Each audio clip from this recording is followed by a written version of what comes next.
Pireezidaantiin Ameerikaa Doonaald Tiraamp Iraanitti aansee ajandaan isaa jalqabaa Kuubaa ta'uu ishee dubbateera.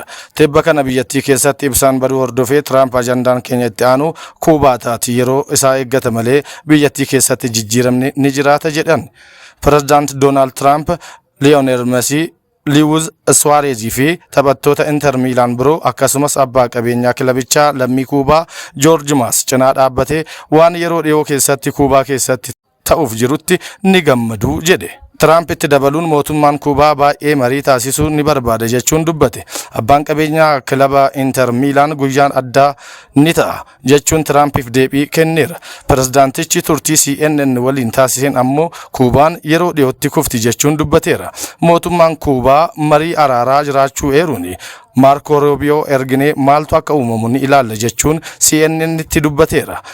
Kuubaan qophiidha waggoota 50 booda kan jedhe Tiraamp amma xiyyeeffannaan keenya Iraan taatullee harka isaa irratti yeroo hedduu Kuubaa akka qabateeru ibseera. Pireezidaantiin Iraan Masuud Pezeshkiyan sanbata duraa olloota Iraan irratti haleellaa Iraan raawwachaa turteef dhiifama gaafachuun taajjabdoota afaan qabachiisan.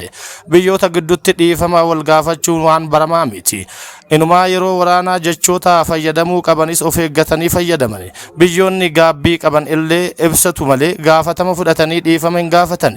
Pezeshkiyan garuu olloota isaanii amanuun dhiifama erga jedhanii booda Iraan kana booda yoo haleellaan biyyoota kanneen maandheffate ishee rukute malee olloota keenya hin tuqnu jedhan. Olloota keenya haleelleen dhiifama jechuun ni barbaada jedhan.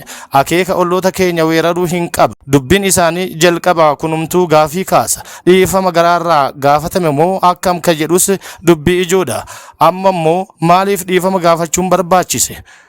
Deebii ta'uu kan danda'u tokko fedhii bulchiinsi yeroo Iraan waraana bahaa giddugaleessaatti babal'achaa dhufe dhiphisuu qabaachuu mala kan jedhanis ni jiru. Biyyoonni naannichaa tokko tokko haleellaa US fi Israa'el gurraandhala 28 booda eegalanii booda haleellaa isaan irratti roobuun guggubachaa jiru. Pireezidaant Pezeshkiyan haleellaawwan kunneen ajajoota Iraan olaanoo ajjeefamuu fi caasaan hooggansaa adda ciccituun hordofee haleellaawwan ajajootaan heeyyamaman akka turan ibsan. Poolisoonni dubartoota Chaayinaa dorgommii Iswaat Dubaay irratti gita isaanii dhiirota Ameerikaa injifachuun addunyaa ajaa'ibsiisan.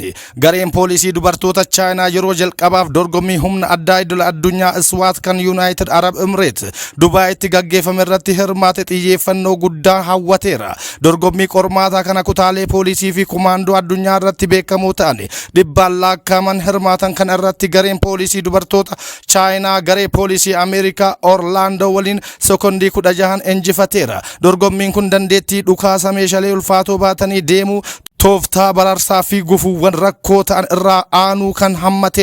Poolisoonni dubartoota Chaayinaa qindoominaan hojii garee saffisaa fi namuusa olaanaa qaban injifannoo isaanii keessatti gahee olaanaa akka qaban himameera. Dorgommiin Iswaat waggaa waggaadhaan United Arab Emirates keessatti gaggeeffamu kun dandeettii teeknikaa fi cimina hojii garee humnoota nageenya addunyaa madaaluu fi waltajjii guddaa ta'uun beekameera. Markaazonni barattoota Hifzii Quraanaa 133 haala adda ta'een eebbise. Magaalaa Shaashamanneetti markaazonni barattoota Hifzii Quraanaa 133 marsaa arfaffaa isteediyeemii magaalaa Shaashamanneetti haala adda ta'een eebbiseera.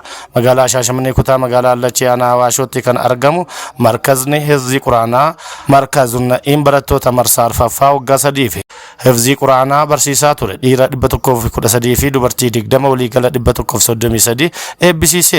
Sagantaa eebbaa barattoota guddaa kanarratti hooggantoonni majlisaa, imaammanni masgiidotaa, maatiin barattootaa fi hawaasni bal'aan argamaniiru. Madda oduu kanaa Keeboor Miidiyaadha.